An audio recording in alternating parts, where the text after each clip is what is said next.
Alden, it's your update. Ito yung event ni Alden. Si Migoy at ang Batang Tausog. Book reading by Alden Richard sa Palatiu Elementary School sa Pasig City. Isa sa mga author ay si Nelson Canlas. Yung pang group picture nila sa stage. At mga nagpa-picture kay Alden dyan. Kaya na si Alden. Nagbabasahan na ng libro ng mga estudyante. Kwento ko sa inyo today. Grabe naman, taas naman ang energy nyo, nakakatuwa naman kayo lahat. Sige, palakpakan muna tayo guys, let's go!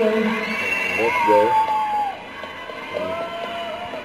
Tapos may pamakbo pa si Alden grabe yun Yan! So ngayon, ang babasahin natin storya ay ang storya si Migoy, ang Batang Tausog. Saan ba ang mga tausog, Sir Nelson? Mindanao, mahusay. Very good. Magalang words tayo yan. Okay. Si Migoy ang Batang Tausog. Tama, Mindanao. Okay. Ito po ay isang akda at mula sa panulat ni Mr. Nelson Canlas. Palakpakan naman natin si Mr. Nelson Canlas. Actually, kung hindi kahit sa kanya, wala ako dito ngayon. Alam niyo ba yun? So, siya talaga may pakana. Okay, anyway. Tapos kasama ni Kuya Tito Nelson dito si Dr. Isabel Cabel Moreno Go at ang nagbuwit nito ay si Daniel Florendo. Okay, let's go. Pangilan na. So, sa munisip, ayun, takpa, hulong nga, Mindanao. Very good. Sige, ano pangalan mo? Calvin?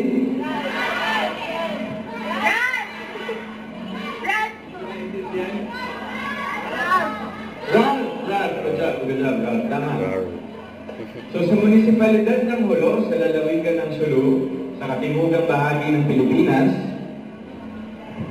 sorry, kumbawa ko kasi, siyempre, video ko yun, masabihin.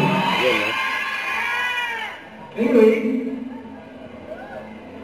sa munisipalidad ng Jolo, sa lalawigan ng Sulu, sa katimugang bahagi ng Pilipinas, may tatlong pagkakaibigan. Si Migoy, si Mikmik, at si Fatima. Sino dito yung ang pangalan Migoy, Mikmik, at Fatima? May mga kapangalan ba dito? Ano pangalan ni baby girl? Mikmik? Mikmik nga? Kayo naman, niloloko nyo naman ako. Aga-agaw. Anyway, magkapit-bahay sina Migoy, Mikmik, at Fatima. Okay.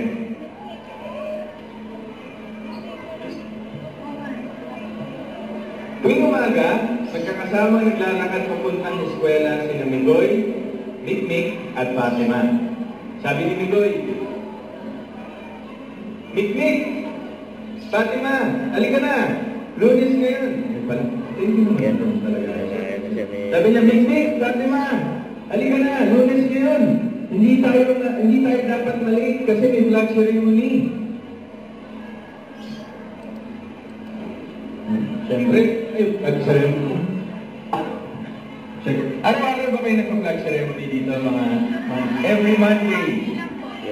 O kasi nung elementary ako, if I recall it correctly, araw-araw po kami during my time. So ngayon, once a week na lang pala kayo. Okay po. So yun, nakikinig ng mabuti ang mga bata sa kanilang guro.